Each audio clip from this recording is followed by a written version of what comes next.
Welcome sa 49th special session natin.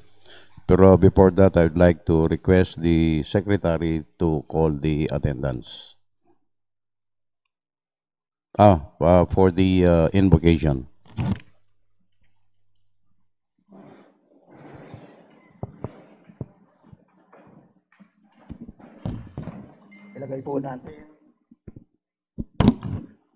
Ilagay po natin ang ating sarili sa presensya ng ating pong may kapal. Ama naming nasa langit, pakinggan mo po ang pagtawag namin sa iyong banal na pangalan. Basbasan mo po ang aming pagtitipon at kami yakapin mo sa umagang ito. Pagyamanin mo po, Panginoon, at maging nakaayon sa iyong kalooban ang aming pagtitipon. Mula sa simula hanggang katapusan. Masalamin nawa namin ang layunin mong dakila sa aming buhay at may sagawa namin ngayon ang aming mga gawain na may kabutihan at pag-ibig sa aming kapwa. Ilagay mo po sa aming diwa at puso ang pagmamahal sa aming kapwa na hindi naghihintay ng anumang kapalit o kondisyon. At lahat po ng ito, Panginoon, ay tinatas namin sa bugtong mong anak na si Jesus. Amen. Sa ngalan ng Ama at ng Anak at ng Espiritu Santo. Amen.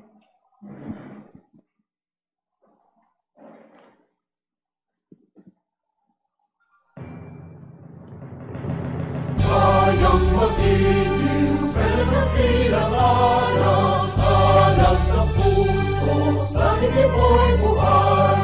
Lupang hinirang, duyan ka ng magiging, sa manlulubi, di ka pasisigil, sa dagat at bundok, sa simoy at sa langit o kakaway, nilagang tula at awit sa pagdayang minamahal. Ang islap ng matawag mo'y tagumpay na nagtitingin. Ang bituing tataraw na kailan pa may magdidilim. Yuba ng araw na walang ipagsinta, buhay langit sa piling mo. Aming ligaya na pag may mga aking namatay ng dahil sa'yo.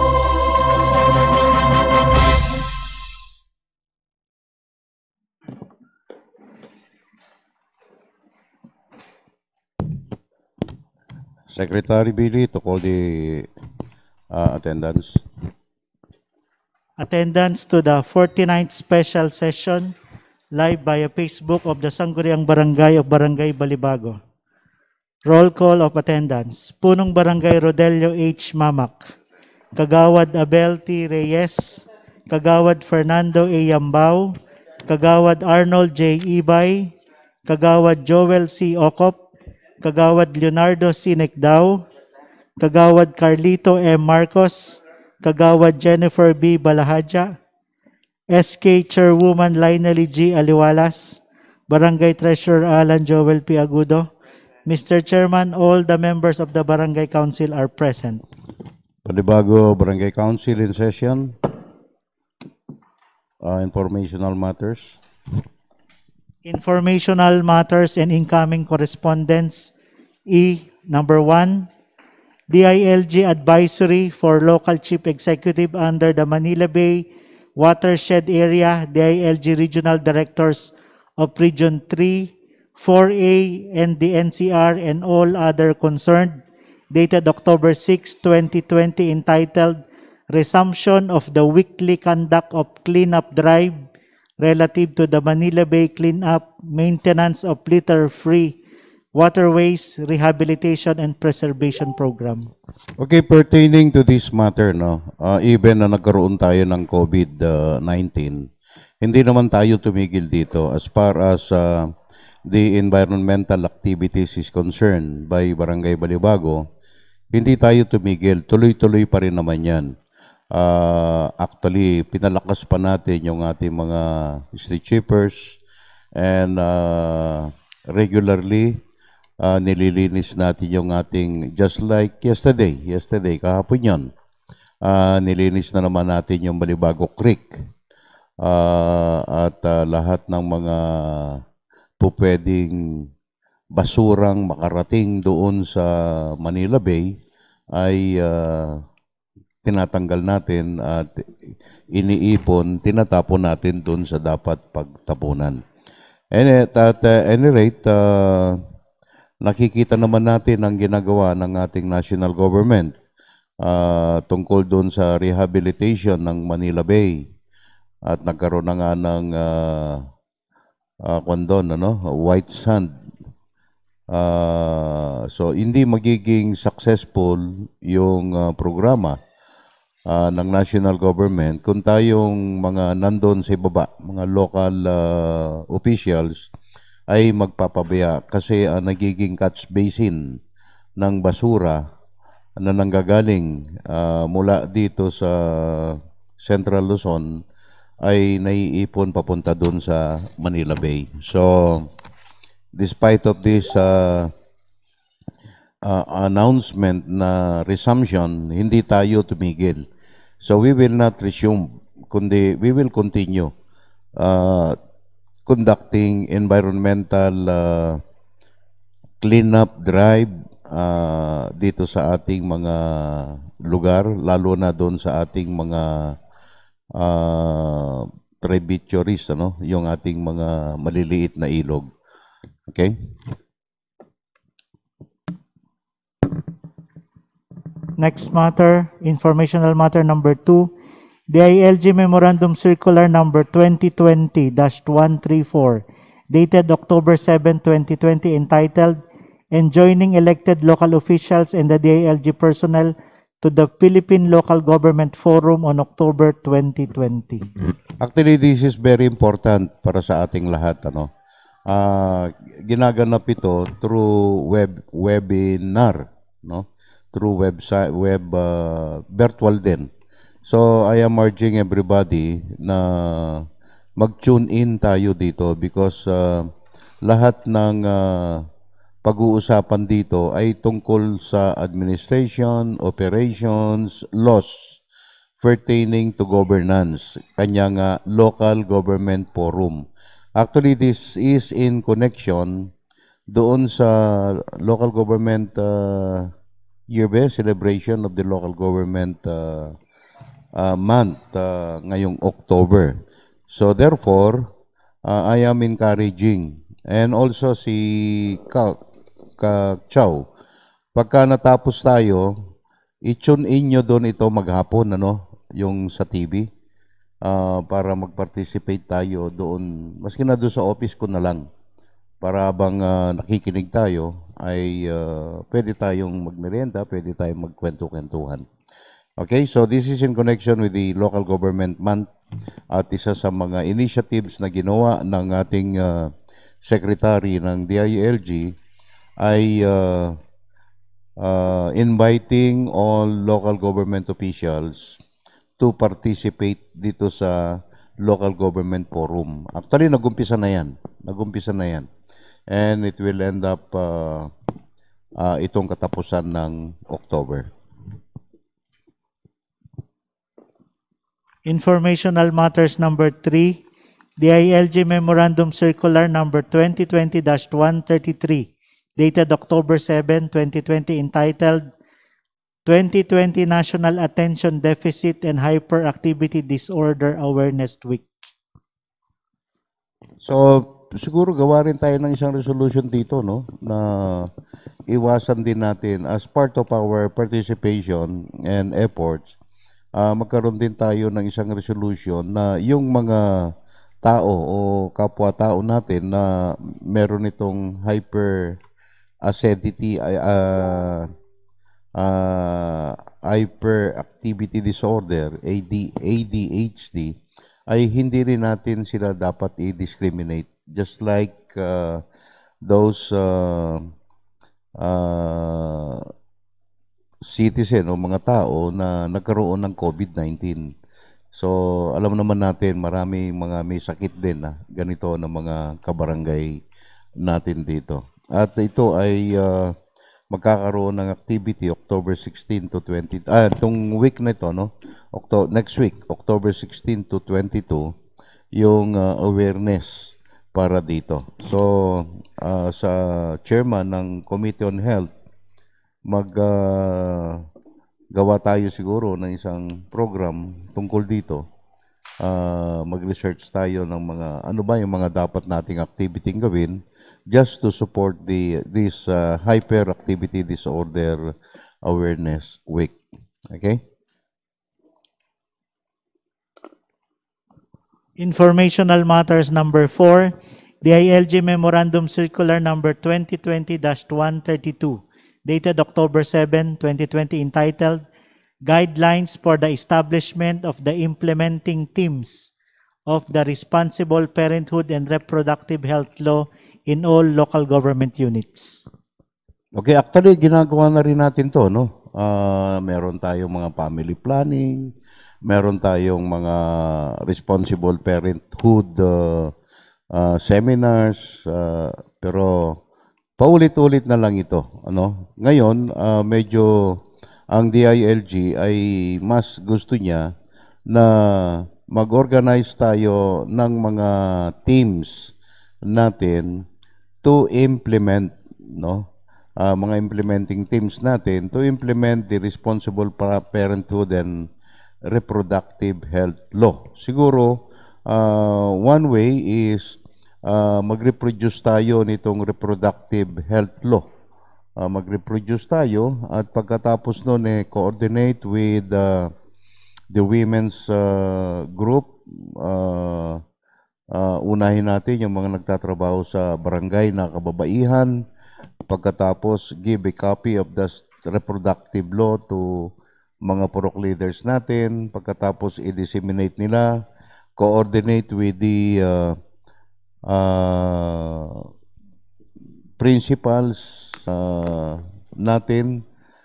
Kasama din yan, ano? Yung kagaya ng kinandak natin ng seminar ng teenage pregnancy initiated by the SK, no? And coordinate with also with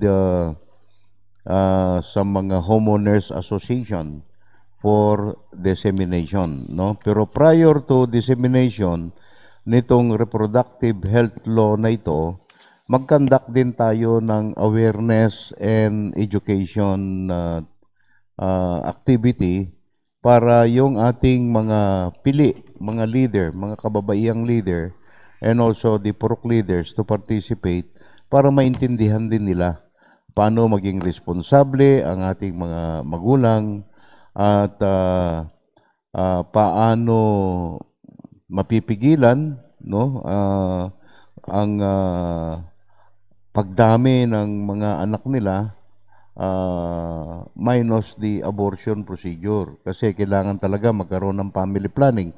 Walang kwenta yung anak ka ng anak, pagkatapos nun hindi mo naman sila mabibigyan ng tamang aruga, tamang pag-aalaga. Hindi mo maibibigay yung mga pangangailangan nila in terms of health, food, shelter, education. Walang kwenta. Para ka lang nag-enjoy ka sa sarili mo, tsaka yung iyong partner, pero yung resulta ng enjoyment ninyo, pahihirapan naman ninyo. So this is very important also. Kanya nga kailangan maging responsable at maintindihan natin gaano kaganda o kaayos ang pagpaplano para sa isang mabuti at masayang pamilya. Okay? Next matter, informational matter number 5, DILG Memorandum Circular number 2020-131, dated October 7, 2020, entitled Guidelines on the Conduct of Health Enhancing Physical Activities and Sports during the COVID-19 pandemic. Okay, so we are already mandated by the DILG. Kasi alam naman natin na one way how to combat the COVID-19 pandemic is magkaroon tayo ng malakas na pangangatawan. And yung magkakaroon ng malakas na pangangatawan, that will boost and improve our immune system. Most likely, may kaya nating labanan yung pandemic. So that is why DILG is now directing or enhancing all local chief executives na mag-adopt ng isang program for physical and sports activities. For this matter, gagawa tayo ng activity natin pertaining to physical activities. Number 1, para sa mga kalalakihan, every Tuesday in the morning o every Tuesday after lunch. No? Every Tuesday after lunch, mga 2 o'clock or 3 o'clock, magkakaroon tayo ng physical activities dito, exercise. So I will assign mga kagawad natin na sila ang mga nagli-lead. So mandatory, pag-aralan na ninyo, mag-research kayo paano ginagawa yung Army Dasen, kung tawagin namin nung araw, yung diyan lang kami, wala kang mobile, ano? Yung Army Dasen o physical activities, stationary jogging, push-up, stretching, and so on and so forth, no? So, ang kasama every Tuesday after lunch, all workers in the barangay na lalaki. And that includes me and all the other barangay council members, except women. Pero kung gusto ng mga kababaihan, you can join us. That is every Tuesday. Every Thursday, kababaihan naman, no? To be led by Kagawad Jen. Meron na tayong naka-organize dyan. Zumba naman kayo. Mag-zumba naman dito sa harap. Just coordinate with Weng. Meron kang si Weng dyan. Every Tuesday, isara natin yung daan na yan. Every Thursday and Tuesday, isara natin yung daan na yan para makakuha tayo ng maluwag na space and we can maintain the social distancing. So, 4 o'clock in the afternoon. So, yung activities natin every Tuesday, ang in charge lahat niyan ay yung mga barangay kagawad, to be led by Kagawad Bong, the most senior, no? Yung namang activity ng Thursday, to be led by Kagawad Jen, assisted by SK, and all the women's. So, Tuesday and Thursday. Mga 4 o'clock, 3 o'clock, ganon. Okay, kakaintindihan tayo doon. So, prepare a resolution for this matter. Sana nga maganda yung after ng mga exercise na yan, may merienda, pero hindi natin kakayanin sa ngayon. Kasi we have a very big problem as far as the financial status of all the barangay ngayon sa buong Angeles City. No? At saka nagpapapayat tayo, tsaka nag-exercise tayo, tapos kakain din tayo nakakain. Useless. So, we will have a resolution to this para kung sakaling pagdating ng panahon, pwede tayong kumuha ng budget for the merienda, for possible uniform, at kailangan ito tuloy-tuloy with or without pandemic. It is necessary for us all to maintain yung ating pangangatawan, maintain our stamina. Okay? Next. Informational matter number 6, DILG Memorandum Circular number 2020-130, dated October 6, 2020, entitled Observance of November as the 2020 National Children's Month. Okay, last year and all other years before, nagkakaroon tayo ng yearly activity dito. Kanya lang this year, because of this COVID pandemic na to, ay wala muna tayo. Kanya lang, isip tayo ng paraan. Ano ba ang magagawa natin para sa mga kabataan natin? Just in observance dito sa National Children's Month celebration natin for November. So mag-isip tayo kung ano ang magandang gawin sa mga kabataan natin. Dati-dati may parada pa dyan yung mga di ba? Yung mga daycare natin. Tapos may mga gulay-gulay, may mga pagkain silang. So anyway, that is for November. Mag-isip tayo dyan kung ano mabuting gawin natin. Just to celebrate. Simple celebration lang natin. Number one dyan is yung awareness also. Since it is a National Children's Month, magkaroon ulit tayo ng awareness and educations pertaining to the protection of children. Okay ba yun? Okay, next. Informational matter number 7, the ALG Memorandum Circular number 2020-129 dated October 5, 2020 entitled Reiterating and Supplementing DILG Memorandum Circular number 2020-081 dated May 8, enjoining the use of Stay Safe PH version 2 application system for the management of the global pandemic. So itong Stay Safe B-2 na ito, kailangan magpunta din tayo dito. Gamitin din natin itong application na ito kasi nga, number one, magiging aware tayo doon sa mga current events pertaining to discovery, kung ano magandang gamot para sa COVID-19, ano ba yung mga ibang activities para maiwasan ito, and so on and so forth. So, I urge everybody, yung kwan natin siguro, yung Balibago hotline natin, magkuhan kayo dyan sa Stay Safe, no? Para at least nakikita natin yung magagamit natin yung system nila. Hindi lang ito pang Pilipinas. Ito ay pang global pa, no? Next.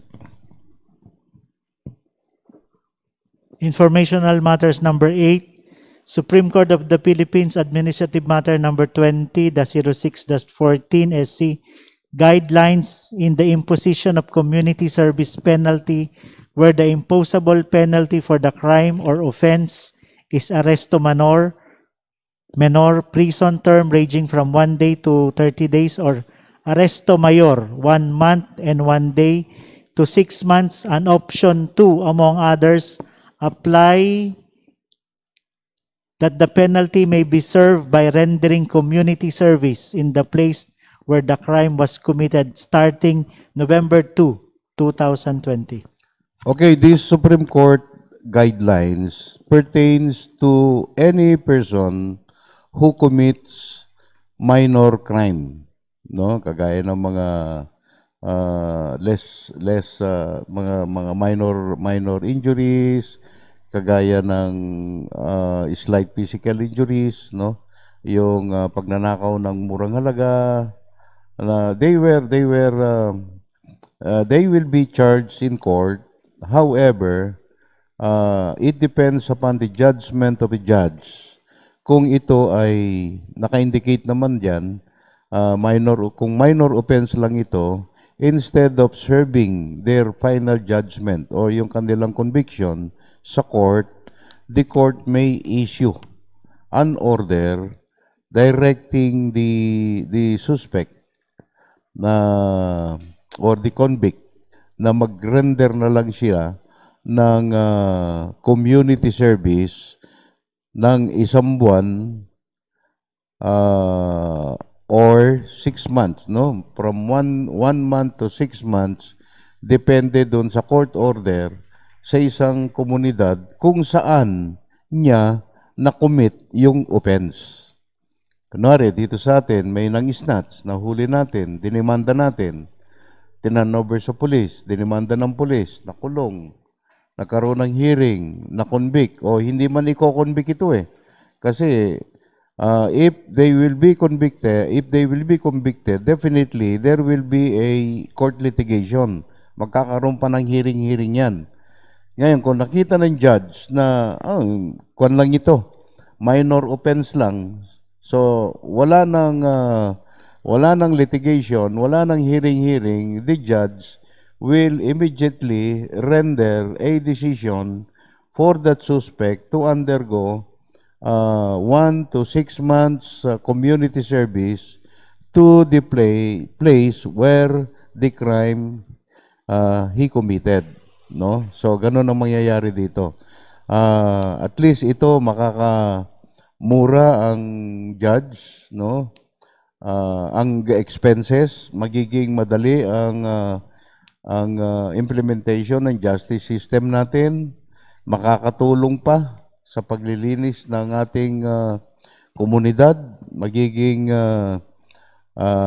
effective pa, reproductive pa yung suspect at hindi magka-clog up ang ating mga jail facilities at hindi gagastos ng malaki ang gobyerno in terms of food, yung pagkain na ipapakain sa kanila while serving sentence inside the jail.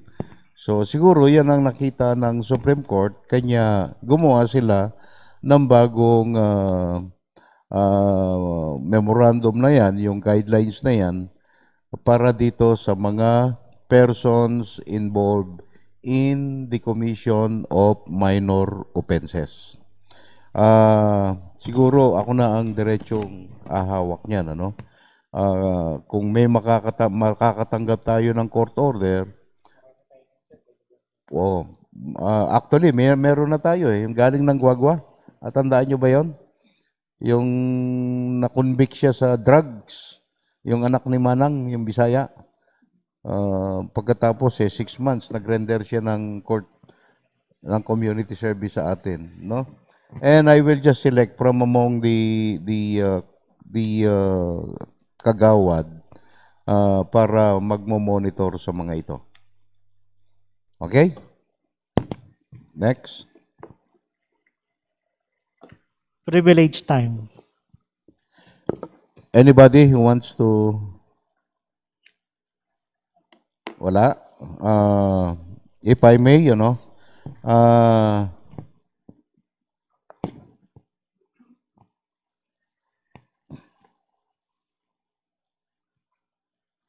yung sa sweldo natin ngayon, no, sa sweldo natin, ang ating target collection pertaining to the real property tax is magkano target? 7.5 million. 7.5 million. That 7.5 million the whole year, yan talaga ang natatanggap natin, a share natin doon sa real property tax coming from the city hall, coming from the city. Unfortunately, ito nga ang COVID-19 na ito, nagkaroon tayo ng malaking problema globally, nationwide, and locally dito sa Angeles City. Na supposedly, meron tayong every quarter, meron tayong nakukuhang 1.3 million every quarter. So that is, kung 1.3 times 4, that is 5.2 million. Meron ay 5.2 million. And aside from that, meron tayong monthly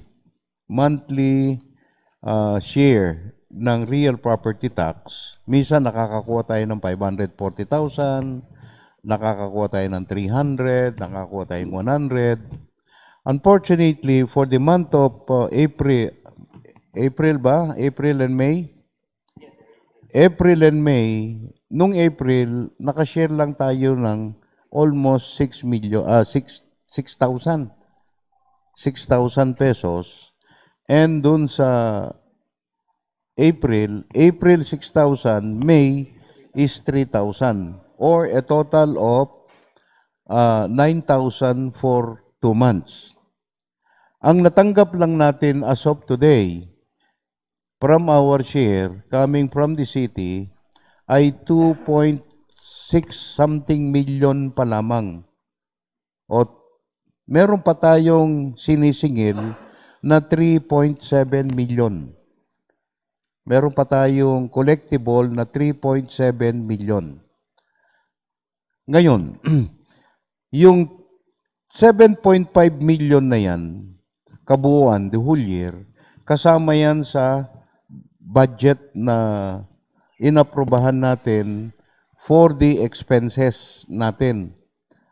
The whole year, kasama dyan ang personal services, sweldo ng mga tao, kasama dyan ang 10% ng SK, kasama dyan ang 5% sa calamity fund, andyan ang 20% sa ating yung sa development fund natin, ano? So, yung PS, yun ang malaking bahagi na kasama rin dyan, yung personnel o sweldo.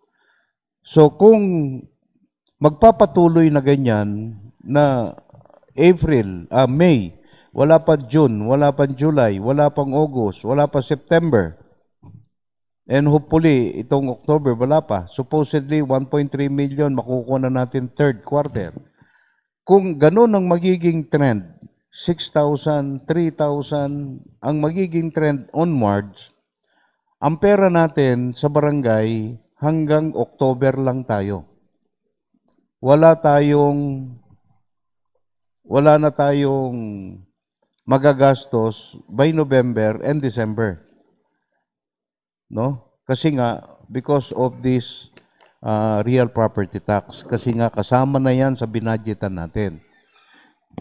So, dalawang option para makasurvive. Number one is magbawas tayo ng manggagawa. Or, wag tayong magbawas ng manggagawa, magbaba tayo ng konting sweldo so that we can survive up to December. Kasi kung yung 3.7 million ay hindi natin makukuha, we have to bear with the city na kung wala rin lang namang nakukolekta ang syudad, wala talaga silang ibibigay sa atin. At kung wala silang ibibigay sa atin, saan tayo kukuha ng gagastusin natin dito? Electric, water, gasoline, maintenance, gamot, and other expenses. Wala. Kanya nga, mag-a-adjust tayo. Mag-a-adjust. As of today, ang nakuha lang natin sa real property tax natin is January, February, March, April, and May. So, 5 buwan pa lang. At ang nakuha lang natin ng April is 6,000, which is ngayon lang yan nangyari sa history ng Angeles City. No? Pinakamababa nating nakukuha, 50,000, or pinakamataas natin nakukuha sa real property tax, 540,000. Tayong pinakamalaki actually. Kanya lang, we have to anticipate the situation. No, we have to anticipate at kailangan natin itong ayusin. That is why, yung makakatanggap na sweldo ngayon ay makukuha nila, mapapansin nila, nabawasan ng konti yung kanilang sweldo. And let us try to explain sa mga manggagawa natin in a positive way. No, baka mamaya, explain natin, ayan, bewasan akong bewasan akong sweldo, bla bla bla. Hindi maintindihan ng tao, mapupolitika na naman tayo dito. So we do not want that to happen.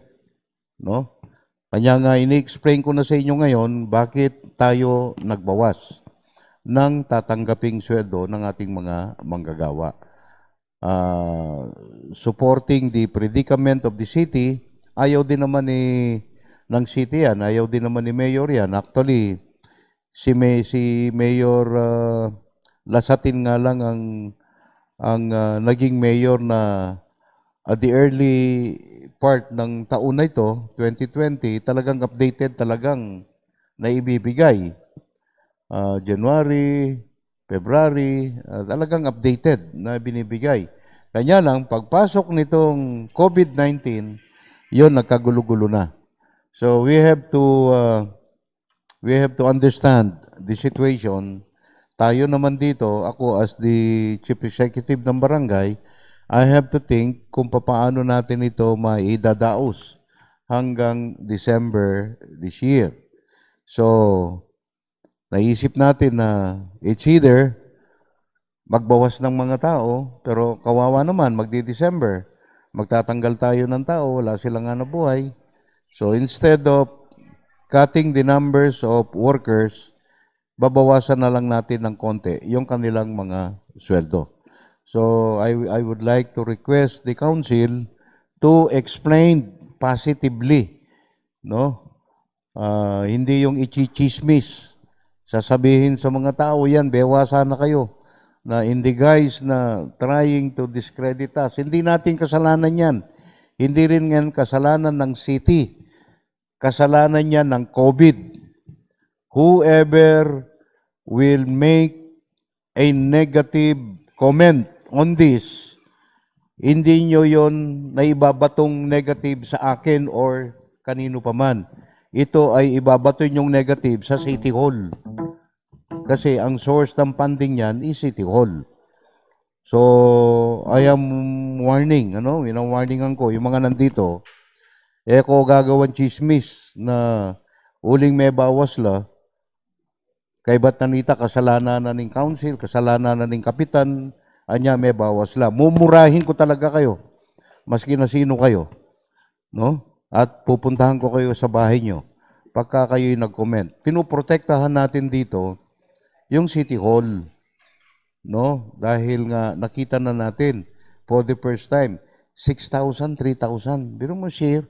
Dati-dati ka nakakatanggap ng 100,000, 300,000, 500,000 for 1 month only. So nakikiusap ako sa inyo sa mga nandito, no?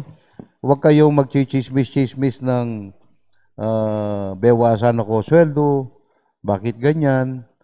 Ay talagang mumurahin ko kayo. I will tell you. Warning lang ito sa inyo. Okay? So, any question about this salary? Wala? Okay, if there is none, Sec, let us proceed. First reading of proposed resolution and ordinances. Number 1, draft resolution number 171, series of 2020, resolution reorganizing the chairmanship of the standing committees of the Sangguniang Barangay of Barangay Balibago. Okay, actually, when it comes to the chairmanship, tapos na tayo actually dito, nagkaroon na tayo ng election and selection of chairmen of committee. But since due to the passing of our colleague, Kagawad Alan Bonifacio, nabakantihan niya yung kanyang position. So, Kagawad Jennifer Bonifacio will be the chairwoman ng committee on, hindi natuloy ito, yung agriculture and food natin, supposedly, ilalunch na natin yung gulayan uli sa barangay, and we are waiting for Kagawad Bonifacio for this. Kanya lang, it so happen nung after na pag-usapan natin ito, a few weeks or a few months, nagkaroon na siya ng sakit.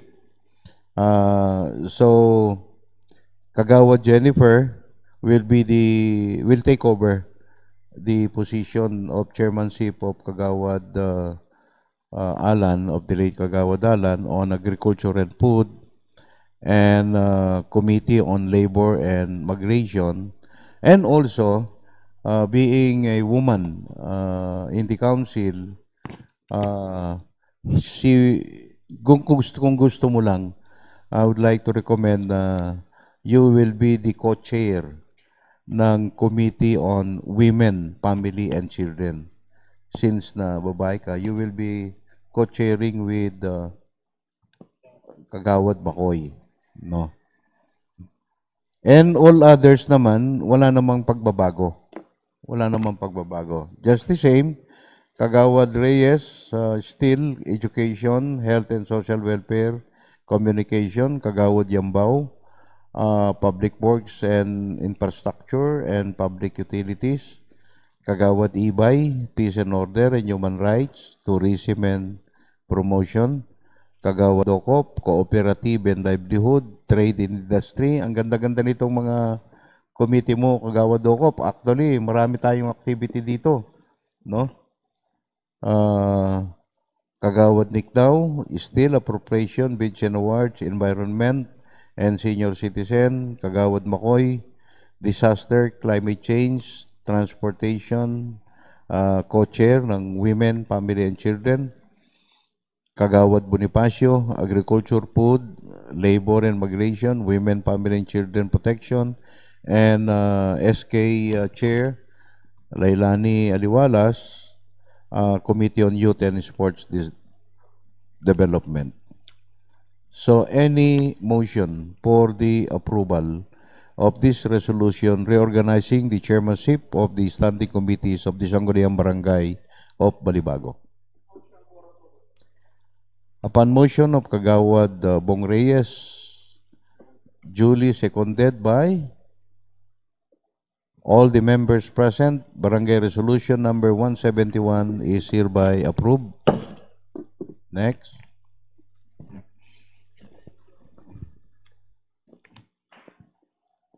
Next, draft resolution number 172. Series of 2020 resolution authorizing the Barangay Health Emergency Response Team and all PUROK leaders to conduct strict health monitoring of arriving residents, guests, and visitors within the residential jurisdiction of Barangay Balibago as part of the COVID-19 surveillance. Okay, actually, based for 8 months, nakita na natin kung ano naging problema natin tungkol dito sa COVID-19 na ito. Beginning March up to date, no? And based on our experience at yung ating nakita, yung mga COVID natin dito na naapektuhan, COVID positive, ay mga workers at saka dala-dala ng ibang taong galing sa ibang lugar na nagpunta dito sa atin. Very clear example is the personnel ng casino, Pilipino, na kung saan nagdala sila ng mga additional na tao coming from Metro Manila. Pagdating nila dito ay meron palang mga carrier. So ahawaan yung ibang mga manggagawa diyan ng mga borders naman nagre-rent dito sa ating barangay. And so I told gumawa tayo ng resolution na ito to strengthen our defense against COVID-19, na kung saan itong resolution na ito ay magbibigay ng otoridad, no, sa ating lahat, PUROK leaders, XO, BERT, na i-monitor nila, alamin nila lahat ng mga tao, bisita, kamag-anak, pumapasyal, na dumarating mula sa ibang lugar papunta dito sa atin. Just like for example, may kamag-anak sila na taga Metro Manila, uuwi na dito na sila titira. Kailangan malaman natin kaagad yan. And we have instances na nangyari yan. If you remember, may mga taga Quezon City na bigla na lang lumipat, dyan natitira sa Santa Maria 1, which is nai-report kaagad sa atin, pinamili ko sila, they will undergo 14 days quarantine kasi hindi naman bawal na tanggapin natin eh. Pero we can impose kung ano yung mga safety protocols natin dito for the protection of our residents against COVID-19. So ang ginawa natin nung araw na yon ay pinatawag namin lahat yan. Ayaw naman nila mag-quarantine, so pinabalik namin sila. Kagawad Ibay escorted them even. Pina-escort ko sila hanggang sa makapasok sila ng expressway. So that is one way of strengthening our defense against COVID-19. We are not only talking about residents ng mga bisita. We are also talking about itong mga business establishment, kagaya ng hotel. Siguro sama natin ang mga guests ng hotel dito to coordinate with Barangay Balibago. Bakit kailangan nating isama yung hotel? Just like, for example, dito sa Hotel Victoria ba yun?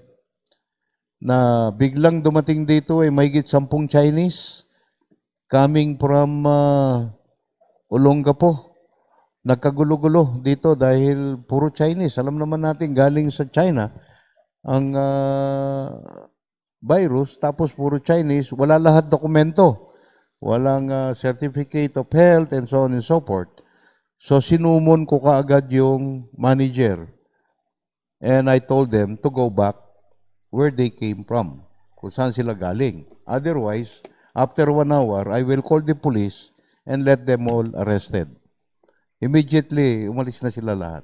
So, itong resolution na ito ay isang resolution na magbibigay pa ng kaukulang karagdagang kapangyarihan sa ating lahat, no? Sa ating lahat na kausapin or by that matter, anong mas maganda rito? A resolution or an ordinance? So that we will make it a law. Na maging batas na ito na kailangan, mandatory, na lahat ng mga mamamayan dito sa atin, kamag-anak nila, mga hotel na may mga bisita coming from other place na pupunta dito sa atin, it is mandated na kailangan nilang makipag-coordinate sa atin. So, and also, this resolution, pwede rin itong resolution na ito, adopting this, no? Pero ordinance na siguro. I suggest we will make it an ordinance para talagang it will become a law and talagang meron lahat tayong authority to inquire or to ask or to conduct investigation for that matter pertaining to new arrivals. So I would like to correct, instead of a resolution, we will make it an ordinance in the barangay natin na maging batas na ito na mandatory talaga na kailangan ay makipag-coordinate sila. And it is the duty of all citizens, of all constituents, and management of all hotels. It is their duty and obligation to report to the barangay council or to the barangay authorities any person, guests, relatives na pupunta dyan at mag-i-stay sila sa atin dito ng matagal na panahon. Yes, and also renters. Okay? Kasi nakita natin ang mga COVID natin dito, imported. Galing sa workplace, nahawaan doon sa mga workplace, pag-uwi dito sa atin, ay tinamaan sila. At nahawaan na yung kasamahan niya sa bahay or ka-roommate niya or ka-boardmate. So I would suggest that instead of a resolution, we will make an ordinance, enact an ordinance, treating the same to strengthen our defense against the COVID-19. So any motion on that? Gusto niyo ba 'yan? Okay, so hindi, first reading ko pa lang ito, a suggestion. On the second, pag-conduct tayo ng special session pertaining to this next Monday again for the second and final reading siguro ng ordinance natin. And eventually for the approval. Okay, next. Next, draft resolution number 173, series of 2020, Resolution adopting the Barangay Disaster Risk Reduction and Management Plan for calendar year 2021. Actually, this disaster risk and reduction management plan is in force already ito. Ginagawa na natin ito. That is why, if you remember, in 2018, nasa Baguio tayo. Do you still remember that? Or 2017, we were given an award. No? Tayong nag-top dito sa Barangay Disaster Risk Plan for that particular year. If you remember that, may mga nakasama sa inyo noon, di ba? Sa Baguio? Na tinanggap natin during the time of Mayor Pamintuan. So hindi na natin binago. Hindi na natin ito binago at the same pa rin. But for purposes of funding, we have to adapt again this resolution. Okay? Any motion for the approval of upon motion of Kagawad Carlito Marcos, duly seconded by all the members present, the resolution number 173, series of 2020 is hereby approved. Item number 4, draft resolution number 174, series of 2020, resolution extending full support and participation to the national observance of the 2020 National Children's Month on November this year, as contemplated in DALG Memorandum Circular number 2020-130 dated October 6, 2020. So I explained this already, no? In support to the observance of the National Children's Month celebration, gagawa tayo ng mga iba-ibang programa. Pero to make it more official, gumawa tayo ng resolution pertaining to this one. So any motion for the approval of resolution number 174? Upon motion of Kagawad Joel Locob, duly seconded by all the members present, resolution number 174, series of 2020 is hereby approved. Draft ordinance number 2, series of 2020, an ordinance banning karaoke, singing, and other loud activities and drinking sprees within the jurisdiction of Barangay Balibago, which can distract those who are studying at home. Okay, for me, ano, iban na natin itong karaoke na ito in residence, in every celebration, hindi lang sa araw, kundi sa gabi din. Kasi total ban na natin dito yung mga karaoke na yan. Kasi just like now, no?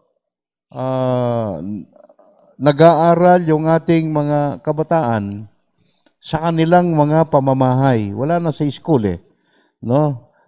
Hindi na nga naiintindihan ng bata kasi bago ang sistema, pati ang nanay wala nang magawa. Sa kanilang mga tahanan, hindi na makapaglinis, hindi na makapagluto, hindi maiwanan yung anak niya doon sa harapan ng kanyang tablet, kung meron siyang tablet, at tanong ng tanong. So I think this magkakaroon ng negative effect ito as far as home is concerned, no? Yung virtual na yan, home study na through the internet. Kasi kagaya nung, Nay, ano ang capital ng Philippines? Hindi maiwanan nung nanay o nung tatay yung kanyang anak. So instead na yung nanay, kung nasa eskwelahan yung bata, nakakapaglinis, nakakapaglaba, nakakapagluto, ay hindi na. Ngayon, nasa bahay na lang sila, distracted na ang magulang sa kanyang mga gawaing pambahay, distracted pa rin dahil yung kapitbahay, kanta ng kanta. Kanta ng kanta. So, since na we have already an ordinance na alas 10, bawal na yung mga yan, yung karaoke na yan, ibawal na natin Monday to Friday, except on weekdays. Okay? So, any motion for the approval of this ordinance?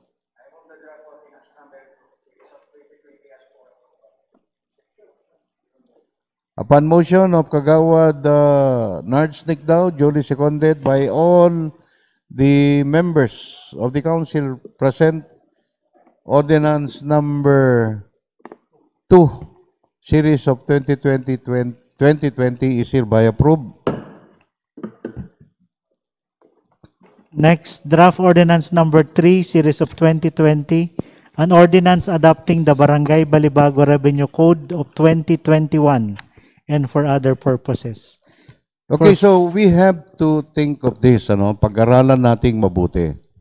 Ang kwan kasi, ang isang local governance, ang paggugobyerno ay parang nag-aalaga ka rin ng pamilya. Okay? Pag ikaw ang padre di pamilya, kailangan dagdagan mo ang sipag mo para kumita ka. Kumita ka ng malaki at meron kang maipantustos doon sa mga pangangailangan ng iyong mga anak. Just like in the local government, in the governance ng local unit, local government unit, kailangan nating mag-adapt, mag-isip kung papaano madadagdagan ang kita ng barangay. And I have proven that already when I started as the Punong Barangay in 2007, we have 7.5 million a year budget only.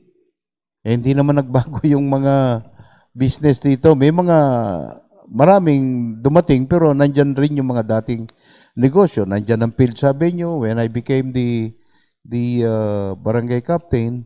Kanya lang, bakit 7.5 million lang a year? So nag-adapt tayo noon, kinodify natin yung ating barangay ordinance pertaining to the collection of fees natin. Lumaki ng lumaki every year. Hanggang ngayon, 45 million na yung ating siguradong kikitain for the year 2021. But because of the entry nung pinalabas ng national government, yung ARTA law, tungkol doon sa ease of doing business, ang mangyayari ay tayo sa barangay, magre-recommend na lang tayo sa City Hall. Ang City Hall na ang magbibigay ng barangay clearance at saka ng city clearance sa lahat ng mga negosyo. So merong ginawa ngayon ang City Hall na ordinansa na hindi pa naaprubahan ito, pinag-uusapan pa rin, na kung saan doon sa ordinansa, unang-una ay magkakaroon na ng isang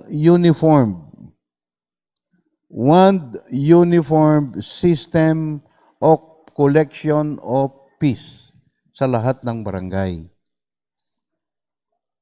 Under the law, sa local government, ang bawat local government mula sa probinsya, siyudad, munisipalidad at barangay ay may kapangyarihan na gumawa ng sarili nilang mga batas pertaining to kung papaano kikita based on the existing laws ng bayan natin, ng bansa natin.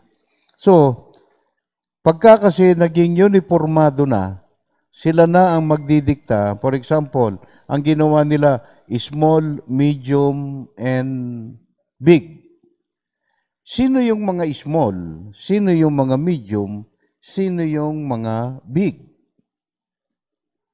Yung medium ba, kasama ba dyan? Ang sisingilin nila is 1,000 sa mga small, 2,000 sa mga medium, 3,000 sa mga big. Ngayon, doon sa small, sino yung mga small? Sari-sari store? Ang singil lang natin dyan, 50 pesos lang or 100 piso lang. Bigla mong sisingilin na 1,000. Gustong-gusto natin yon. Lalaki ang ating kita doon. Pero, kanya nga sari-sari store lang ang kanyang tindahan dahil maliit lang ang kaya niyang gawing puhunan. Tapos sisingilin mo ng 1,000. Under the law, yung mga sari-sari store na yan, na meron silang capital of not more than 50,000, ay barangay clearance na lang yan, sa barangay level na lang yan. Pero ngayon, pati yun, pinakukuhanan nila at pinupuntahan, di ba? Napapansin nyo? May mga sari-sari store, pinupuntahan ng mga kawani ng City Hall at pinakukuha ng mga mayor's permit. Which is, sa batas naman natin, hindi na kailangan kumuha ng permit. All businesses, not more than 50,000 ang capital investment. Doon sa medium, sino yung mga medium? Doon sa big, sino yung mga big? 3,000 ang sisingilin. Doon naman tayo tatamaan. Bakit? Kasi yung mga malalaki, yung ginawa natin na mga sinimplified na lang natin, na yung mga ginawa natin na mga na singilin, pagka ikaw ay kumita ng 1,000,000, magbabayad ka ng 1,000. 0.1%. No? Ngayon, pag ikaw ay kumita ng 5,000,000, magbabayad ka ng 5,000. 0.1%. So ngayon, baka tamaan tayo. Instead na lumakas, pataas ng pataas yung ating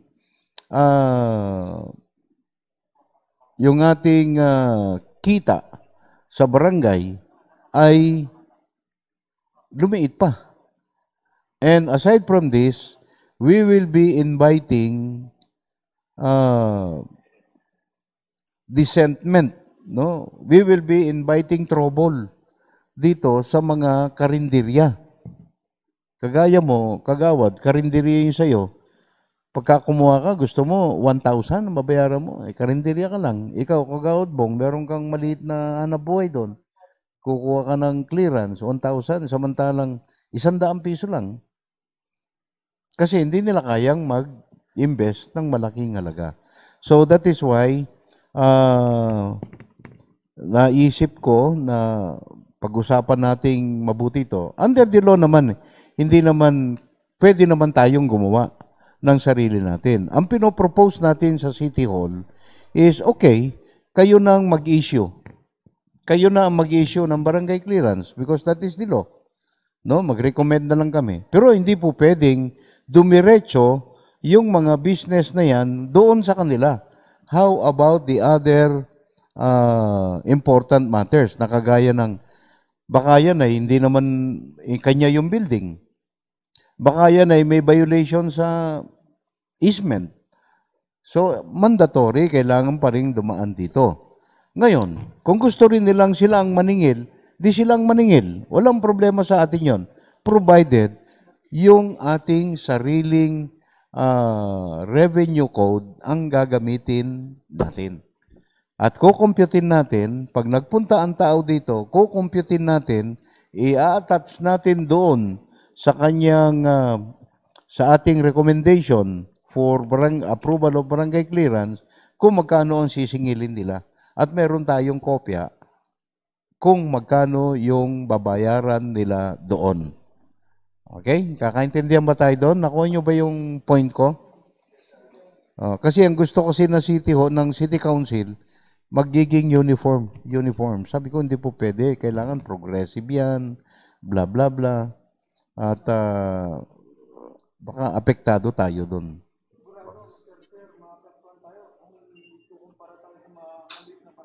Yan na nga. So that is why I am contemplating na magpasa tayo ng isang ordinance adopting the Barangay Balibago Revenue Code of 2021 for other purposes. So yung first reading natin is ngayon na ito, no? October 13, the next public hearing, we will invite yung mga, ilan lang siguro, ilang may-ari ng karinderya, ng tindahan, restaurant, hotel, pwede naman tayo dito. Okay, so set the date, October 13, ngayon na yan. Then yung public hearing natin, October 19, and then the second reading will be on October 26. Okay? Any motion na gawin natin ito? Okay, so upon motion of Kagawad Reyes, duly seconded by Kagawad Yambao, Kagawad Ibay, Kagawad Okop, Kagawad Makoy, Kagawad Bong, and Kagawad Leilani. How about Kagawad? Okay. And abstained by Kagawad Bonifacio. So we will adopt this and we will continue the second reading on October 19. Good morning po. Next.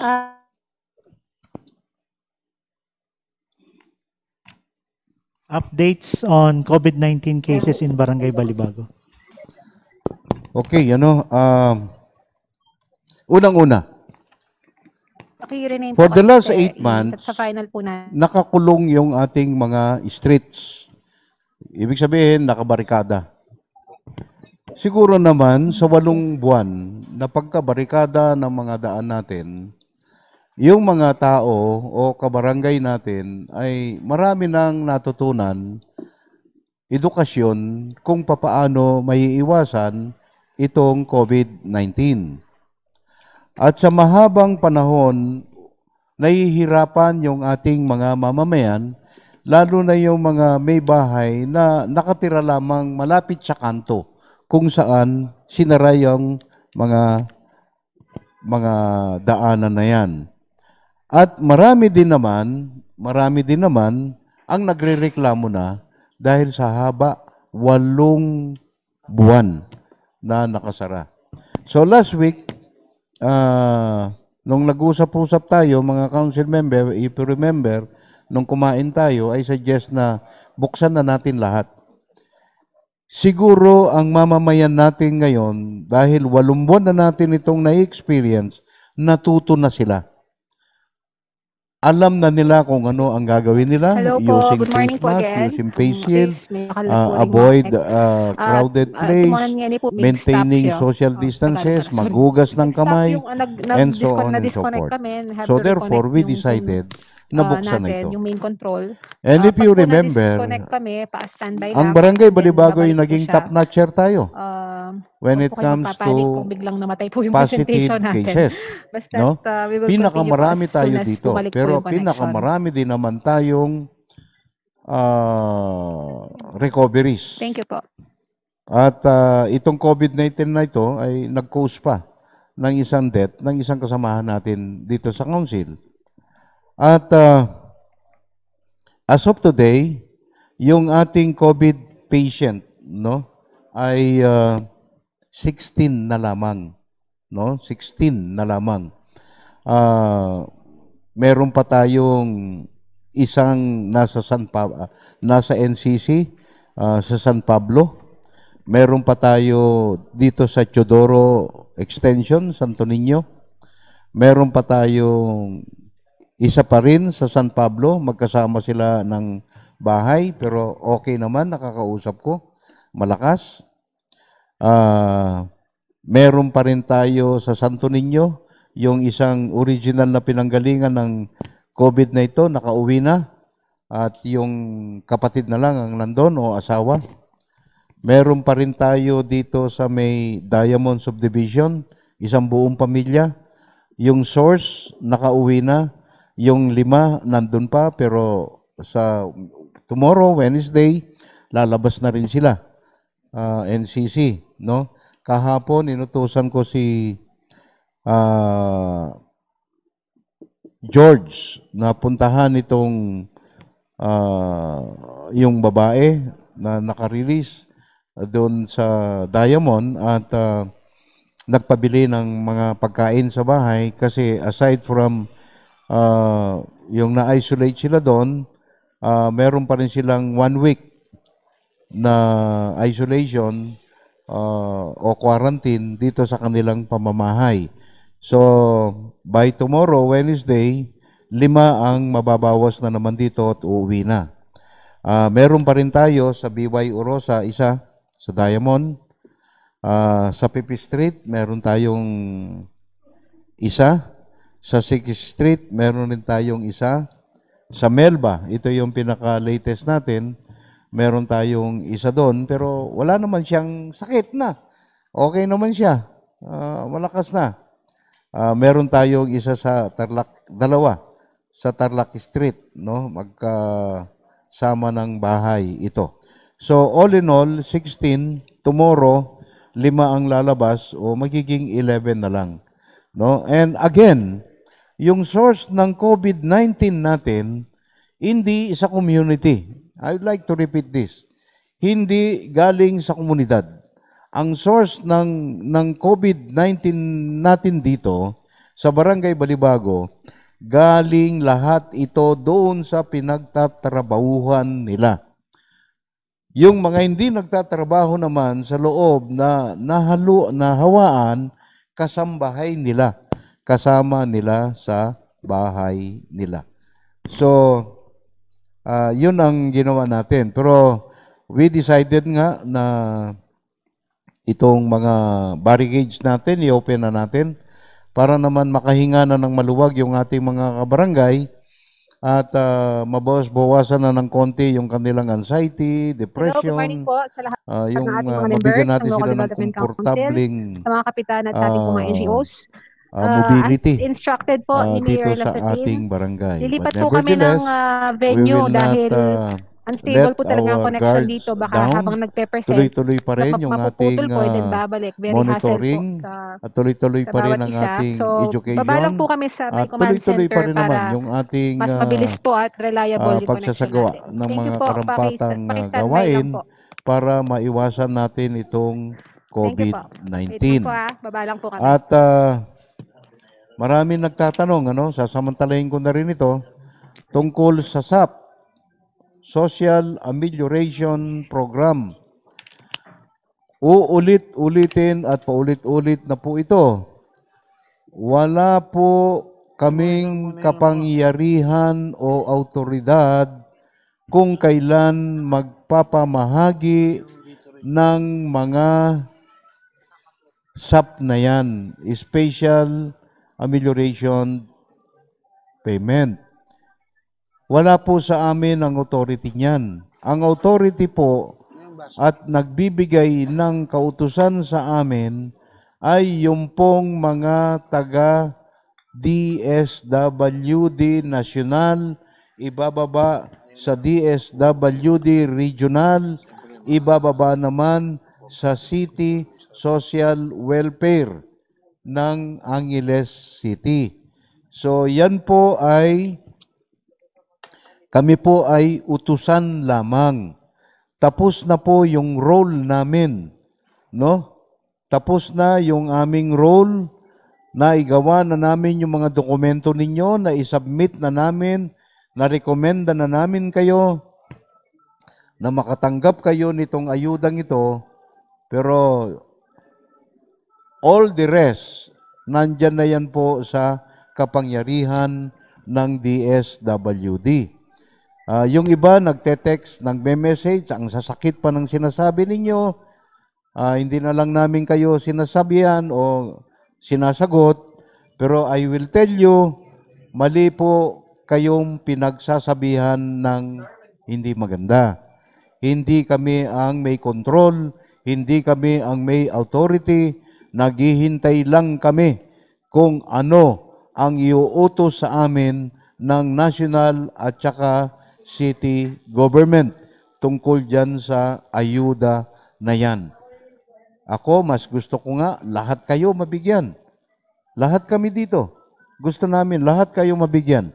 Pero dahil sa wala kaming kapangyarihan, naghihintay lang din kaming kagaya ninyo. So, yung mga nagtatanong, wala po kami yan. Maghihintay po at kung may matanggap man kaming bagong impormasyon tungkol dyan, ay agad naming ipapaabot sa inyo. Okay? Doon naman sa COVID, ngayong araw na ito ay 16, bukas 5 ang lalabas. Meron po tayong 2 bagong transmission, kasama na po yan sa 16. Bukas 5 ay ang lalabas. At yung mga taga Santo Niño, palagay ko this week, lalabas na rin yan. Marami na po ang lalabas. Siguro, I expect bandang by next week, siguro baka wala ng 10 yung ating COVID-19 affected resident dito sa Barangay Balibago. Tandaan po natin, gawin natin ang tama, no? Palaging magsuot ng face mask, palaging magsuot ng face shield, huwag pumunta sa mga lugar na kumpul-kumpul ang mga tao o umiwas na makisalamuha ng malapitan sa ating mga kapwa-tao. Yan po ang magpapatibay ng ating pangangatawan para hindi po tayo tamaan ng COVID-19. Okay, so next. Updates on the cleanup drive and other environmental concern by Manuel Tolentino. Okay, nasan si Manuel? Sa mga activities nyo? Announcement lang po, nakikita nyo yung screen niya na po yung LDC pero hindi pa po nag-i-start. Pero tayo nakikita na din po nila. Hindi lang nila tayo naririnig kasi nakamute pa tayo. So anytime mag-start po, ikakat natin para maka-join tayo ng LDC. Magandang umaga po sa inyo mga kagawad, lalong-lalo na po ang ating Kapitan Tony Mamak. Sa umagang po ito, ang aking pong report tungkol po sa environment po sa pangunguna ng ating chairman ng environment, si Kagawad Nick Daw. Kap, yung mga kanal po natin ngayon at saka yung mga kalsada medyo maayos na rin po, pati yung tinatambakan sa Abacan Loop, medyo malinis na po siya, Kap. Yung mga basura sa kanal po, medyo unti-unti namin po natatanggal. Actually po ngayon, naglinis po kami sa kanto ng Adrian. Lininis po namin yung kanal po natin doon dahil natatabunan na po ng damo. Baka may dumaan po doon, hindi makita, ma-shoot po yung tao sa kanal. Kaya amin po lininis po kanina. So yung sa pagpipick up naman po ng basura, okay naman po, maayos na rin po, Kap. At yung mga truck natin, medyo okay na po ngayon. Yung mga street sweeper natin, mga okay na rin po, Kap. So, yun lang po ang report ko sa inyo. Itong for the month of September. Wala kayong picture nung naglinis kayo dito kahapon sa Kwan? Sa Balibago Creek? Mayroon po, Kap. Mayroon kaming picture. Wala ko niyo yung mga picture na yan. Sige po. Okay, kailan i-send sa Kwan? Para na ipopost natin na continuous. Tama-tama yun doon. Sa Team Balibago, tapos isa po sa inyo, isa kay Sir Billy, at saka isa kay Ate Carol, isa kay Tama yun. Kasi tama-tama yung sinasabi ng DILG, resumption of cleanup drive. Hindi man tayo magre-resume kasi hindi naman tayo tumigil. Tuloy-tuloy naman tayo. Okay? Tuloy-tuloy. Everyday cleanup drive po sa atin. So, lahat yan dapat documented para hindi nila sabihin na puro lang tayo kwento dito. Okay? Pag pumunta po sila sa creek, sir, malinis po siya. Okay. Sige. Salamat po. Okay, thank you. Report of the Barangay Kagawad as Officer of the Day. Monday, Kagawad Ando Yambao.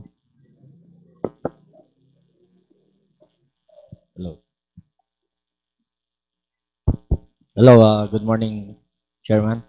Sa ating mga kasamaan sa Council, welcome Kagawad Jen, sa mga kasama natin na nandito, ang dating kagawad Parentek, mga Mancom, Hello, good morning po. We're back.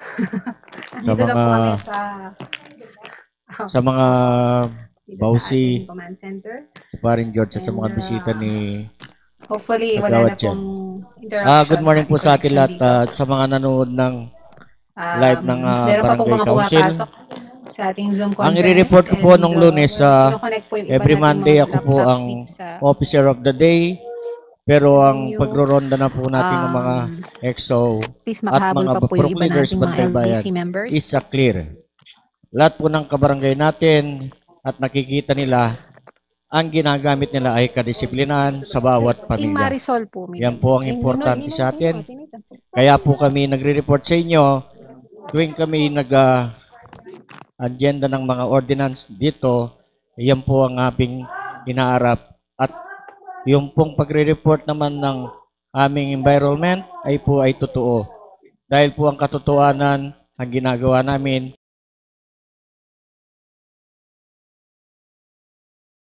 Good morning po ulit. Good morning po lahat. Mr. Chair, tsaka lakas kasama ng Council. Reporting po for Tuesday Duty Officer. No pong September 29 po, nakatatlong witness po tayo na bypass operation ng Station 4. No pong October 6, nakapitong curfew po tayo, hindi po taga Balibago. Yung po sa atin dito sa ating barangay, natuto na po yung mga kabarangay natin na talagang pag sinabing nasa curfew na, wala na pong nasa labas. Yung pong pitong nahuli po na curfew, dalawa po is taga Clarem Recto, yung dalawa security guard ng Mustang Agency. Tapos po yung tatlo, dito po sa Radya, yung mga babae. Tapos po, regarding naman po sa COVID, noong pong October 9, tumawag po sa akin si RM, yung anak ng ating punong barangay, na meron daw positive sa Melba. Ang sabi ko po, ibigay mo lang po sa akin ng full details, tapos ipapasa ko po sa ating DOH. Yung araw din po na yun, nakuha po yung tango dun sa Melba Street po. Saka po, pag-iusap po ulit, lagi po tayo mag-face mask, face shield, maghugas ng alcohol, para po maiwasan at mag-zero, COVID-free na po tayo dito sa Barangay Balibago po. Good morning po. Wednesday Group, Kagawad Abel Reyes. Good morning, Mr. Chair, sa mga kasama natin sa council, sa ating kumpare, Pantek, sa mga kasama natin, Purok, at saka Environment. Sa inyo pong lahat na nandirito, committee reports and updates sa ating pong pag-duty. Diyan po sa aking committee on health, tuloy-tuloy po yung pagbibigay po natin ng medisina sa ating mga kabarangay. At sa mga napatakan po natin sa polio, 5 years below, 3,600 po dito sa ating barangay Balibago. Ang pagbibigay po natin ng serbisyo sa mga may sakit natin na nangangailangan ng sasakyan na inahatid natin sa JBL, sa mga ospital at sa mga namamatayan po nating mga kabarangay na nandyan po tayo palagi at tumutulong ang buong council sa ating mga kabarangay. Sa report naman po sa aking pag-duty tuwing Miyerkules, patuloy po yung pag-maintain natin sa kapayapaan at kaayusan dito sa ating barangay, lalong-lalo na po sa gabi. Kaya kami po sa council ay palaging nagtatrabaho, mabigyan ng serbisyo ang ating mga kabarangay. At muli po sa inyong lahat, mga nakikinig at nanonood, magandang umaga po sa inyong lahat. For Thursday Group, Kagawad Carlito Marcos.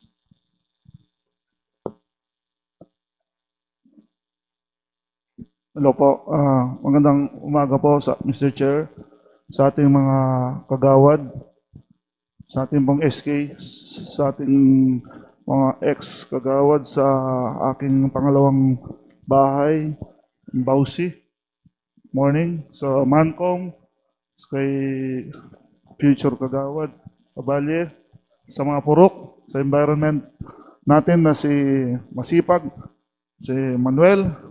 Magandang umaga po sa inyo lahat. Update lang po sa aking pag-duty tuwing Thursday po. Nung Thursday naman po, alos peaceful po tayo. Tatlo lang po ang naging aksidente. May aksidente po dito sa harap po ng Macdo habang mag-aalis po kami ng barrier. Agad kami pong nag-assist po doon sa sagasaan na babae.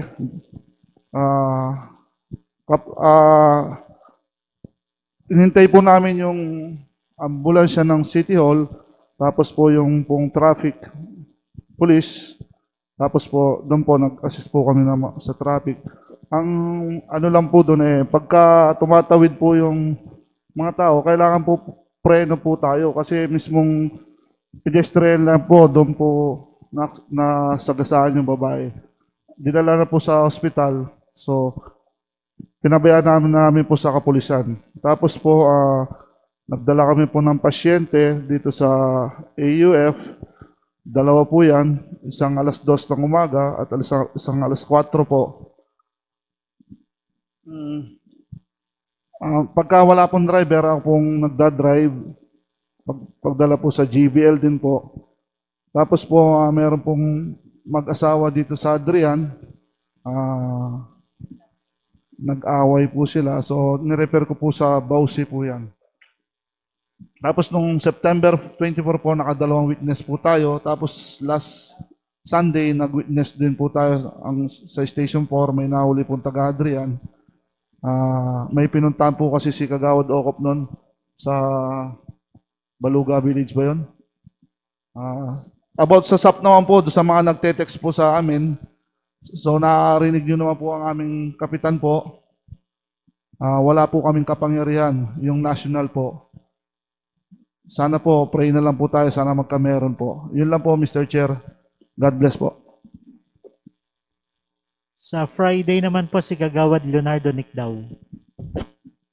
Hello, magandang umaga po sa inyong lahat, sa mga kasama kong council, kay Secretary, kay Paring Tech, ang previous kagawad natin, si Sister Norma, Sister Juliet, at saka yung Vice President, Senior Citizen. As report naman po sa Environment as the Chairman Committee, patuloy pa rin po ang paglilinis ng ating Environment Officer sa pangunguna ni Manuel Tolentino. Patuloy po ang declogging araw-araw at ang paglilinis nila.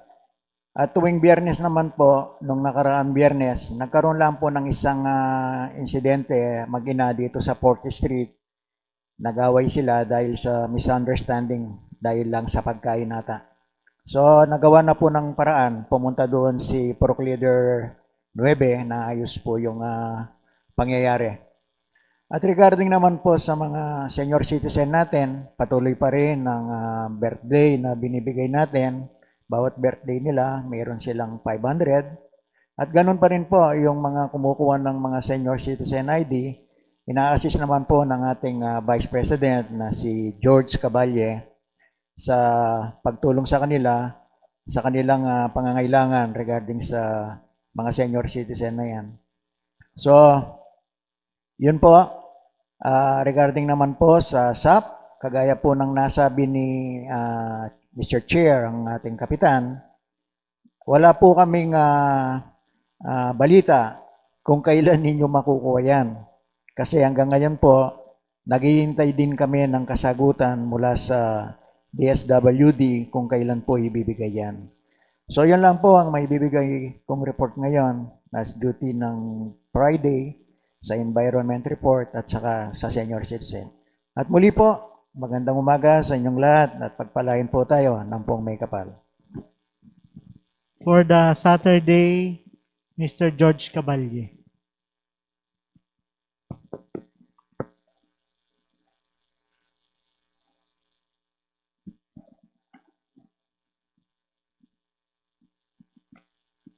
Magandang umaga po sa inyo lahat, sa bumubuo po ng mga barangay council natin at mga nanonood. Magre-report lang po muna ako regarding sa maintenance department po. Patungkol po ito sa mga inayos naming mga kanal na nilinis ni Environment Officer natin na si Manuel Tolentino. Halos po ay na-coveran na namin at naging maayos naman po. Meron po natitira pang iba, pero mga precast po yung pinagawa namin. So naghihintay po namin na matuyo ito para ma-cover namin dun sa ibang ginawan ng butas para lang mawala yung mga bara ng mga open canal po natin. At patungkol naman po tungkol na rin po sa mga busted na ilaw o mga napunding ilaw, marami na rin po kaming ginawa at kasalukuyan po silang gumagawa sa ngayon. Humihingi lang ako ng report sa mga purok leader natin na kung ano man pong sira sa mga linya ng poste, yung mga street light nila, ipagpalam lang po sa amin para magawa po namin agad ng paraan ng mga ito. At during Saturday duty po, wala naman po kaming na-encounter na serious incident happen. Kaya ang mga tao po ay natuto na sa mahabang panahon na pagtupad sa mga alituntunin ng Ordinansang 546. Kaya ang masasabi ko lamang po, ipagpatuloy po natin ang pagsunod sa mga ordinansang ito para po matahimik po tayong lahat. Maraming po salamat.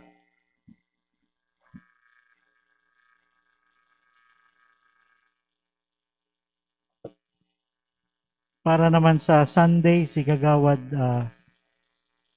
Joel Ocop. Good morning. Kekap, good morning sa ating lahat. Ang duty po ay Sunday, every Sunday. Nung linggo, duty ko po, medyo maulan. Tahimik, kaya nung gabi na yon, medyo wala kami na intercept na problema kasi ang tao natutulog lahat. Kaya yung kasama namin, habang walang ginawa, nag-standby muna dito hanggang umaga. Then nagpasalamat kami na walang gulo. Kasi sabi ko sa mga boys, kung may mga video patigil na natin yan para wala nang tatawag sa hotline natin.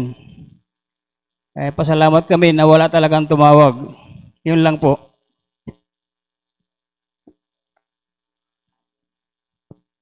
SK? Good morning po sa ating lahat. Good morning, Kap. Noong Thursday po, nagkaroon po kami ng virtual meeting ng mga SK kagawad ko po. Pinlano po namin na dahil po may COVID ngayon, so hindi po namin magagawa yung annual Halloween para sa mga kabataan po. Napag-usapan po namin na magpa-ano na lang po kami ng Kap. Online Halloween fashion contest po. And TikTok challenge para sa mga kabataan.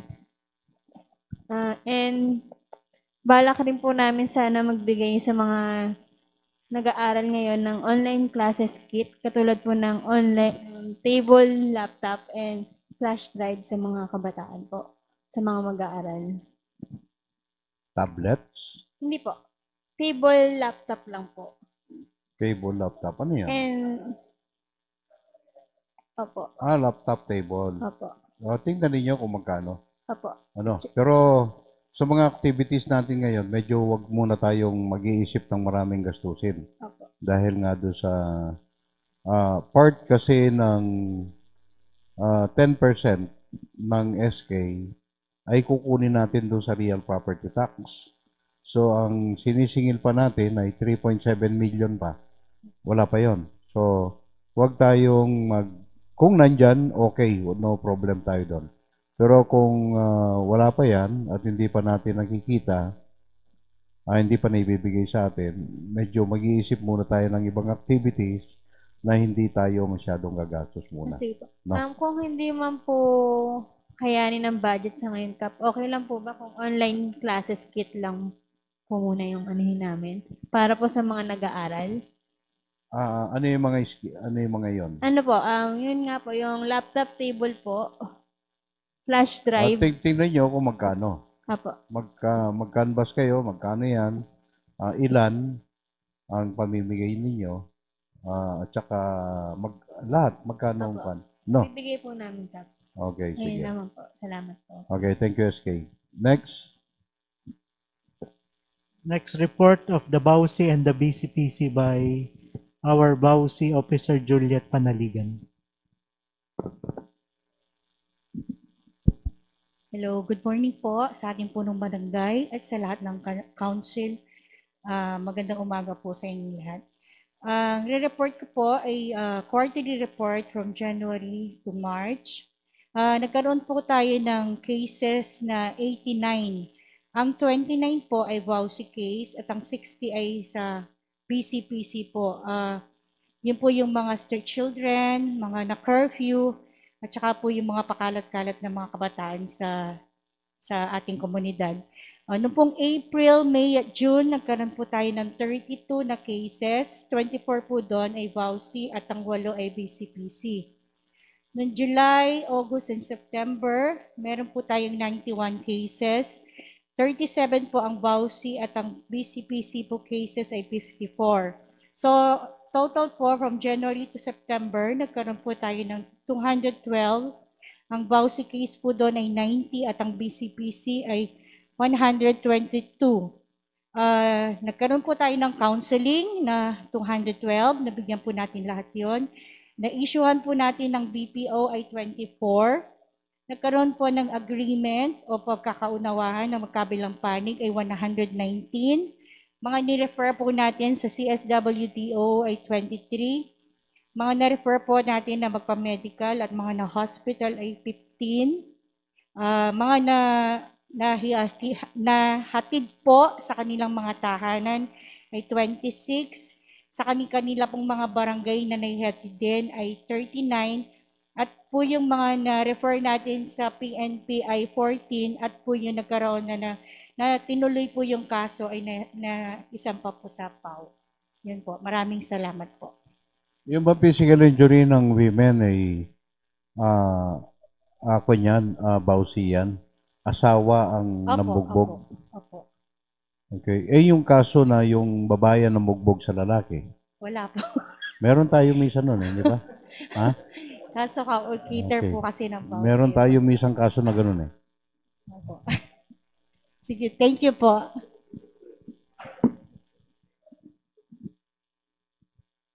Para naman po sa quarterly report ng Lupong Tagapamayapa, from January to September, ang total cases po natin ay 257.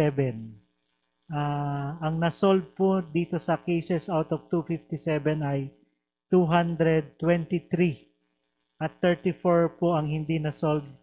So meron po tayong performance rating na 91% solution dun sa mga cases na dinulog po sa atin dito sa Lupon. So, bibigyan po namin kayo ng kopya ng report as soon as submitted this week. Parehas po nung sa BAUSI. Salamat po.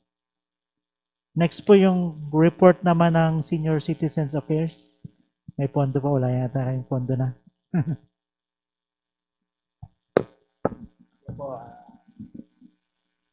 Regarding naman po sa Senior Citizen Affair natin, continuous pa rin po kagaya ng nasabi ko kanina sa report, yung mga birthday na binibigay natin, na-extend natin, naibigay natin yan. At yun namang mga kumuha ng mga Senior Citizen ID, yan pa rin po sa pangunguna ngayon ng ating Vice President ni George Caballe. At regarding naman po dun sa mga Renee, sana na pag-usap natin regarding sa mga 8 years old o pataas po regarding sa ibibigay natin na nahantala dahil nga sumakabilang buhay si Yumaong Alan Bonifacio. Yun lang po ang mga ibang tinatanong nila. So itutuloy na lang natin po sa ibang natin para mapag-usapan yan. Yung binibigay nga natin na para bang draft resolution ni Yumaong Alan. At sa another report naman po ng ating Vice President dahil meron siyang another appear sa mga senior citizen. Meron kang karagdagan na sasabihin, mga Vice President?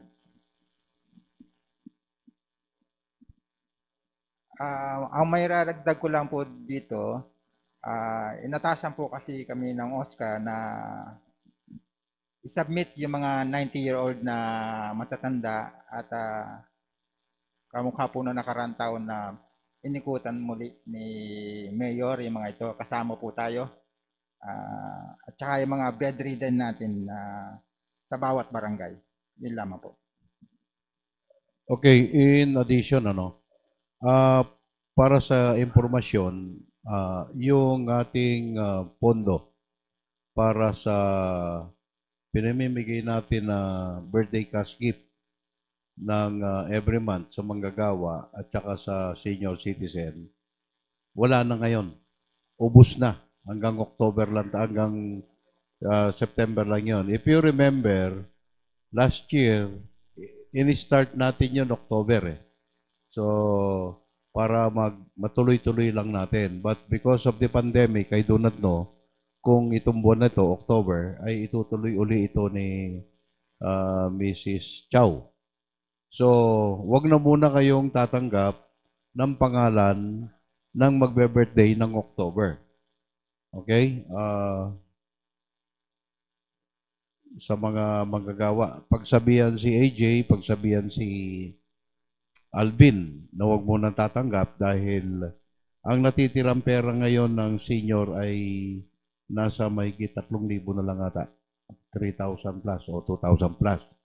Nag-average tayo ng 55 to 57,000. Minsan naman mababa, 40, ganon.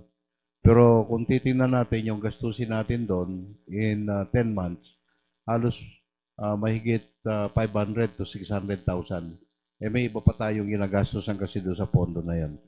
Doon din natin kinukuha yung ibang tulong natin sa mga matatandang namatayan, matatandang kailangan ng gamot, kagaya ni Boy Samson, nagpa-opera ng mata dahil walang pondo. Nakairam na sila actually, pero kulang pa rin yon. So ngayon, we will wait kay Mrs. Chow kung magre-renew pa siya o hindi na. At wag muna tayong kumuha ng pangalan. Okay? And sabihan ng tao, yung pondo kasi na binibigay nating 500 sa manggagawa at saka sa mga senior, hindi nanggagaling yon sa pondo ng barangay. Galing yon doon sa koleksyon, doon sa Tiangge, sa kanila yon. Okay, next. Announcement number 2. Continuation of the public consultation by the City Council Committee on Urban Poor Affairs regarding Barangay Resolution number 161 concerning the Balibago Social Housing Relocation Project at Cadenang Cristal, Sitio Balaba, Barangay Sapang Bayabas, Mabalacat City affected by the R.D. Policarpio case decision. Bukas po yan, Wednesday, October 14, alas 2 po ng hapon sa Sangguniang Session Hall. Okay, while we are having our council session, may natanggap tayong sulat galing kay Attorney Philip Lumboy ng Secretary ng Sangguniang Panlunsod, upon instruction of Councilor Joseph Alpidi Bonifacio, Chairman, Committee on Ways and Means, you are required to transmit your revenue code, tax code, for calendar year 2020. 2020. On the Sangguniang Panlunsod for review and adoption in the soonest possible time. So, tinatapos pa lang natin yon. No? Tinatapos pa lang natin. Next week, magkakaroon tayo ng public consultation. Hindi kasi po pwedeng gawa lang tayo ng gawa ng ordinance, especially pagdating sa usaping money matters na walang participation yung public. So otherwise, hindi ko yan. Hindi yan katanggap-tanggap na ordinansa. So we will answer this na sagutin lang natin to. Sec. we are already in the process of in the public hearing. Kung ano. Okay? So, anything more? Any motion for the adjournment? I move the motion. Upon I move the motion of for, adjournment. Kagawad Tikwa, duly seconded by all the members of the council, the 49th Balibago Barangay Council session is hereby adjourned.